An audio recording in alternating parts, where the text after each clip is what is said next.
In this video, I'll be showing you how to create a Comet Browser account so that you can be able to use the browsing app while it saves all of your data. So to do that, you're going to open up Comet and then you're going to select the option Sign In. Alternatively, you can always, if you don't see the sign in option, you can always just choose to click on this profile icon that you see at the top, label the menu, and then you should see the option Sign In. Now, from there, once you've selected Sign In,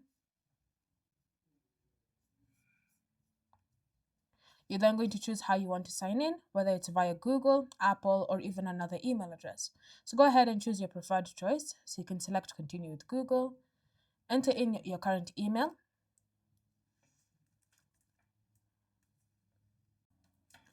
and then go ahead and tap on next. And then from here, enter in the password for that specific email address. And then you want to go ahead and select next. If you need to verify your sign in, do go and ensure that you've done that. And then from there, you should see you've been successfully logged in. So you've created your account for the Comet Web Browser. Now you can go ahead and start using it, even as it continues saving all of your data. Thanks for watching. If you have any questions or comments, leave them down below, and I'll see you in the next video.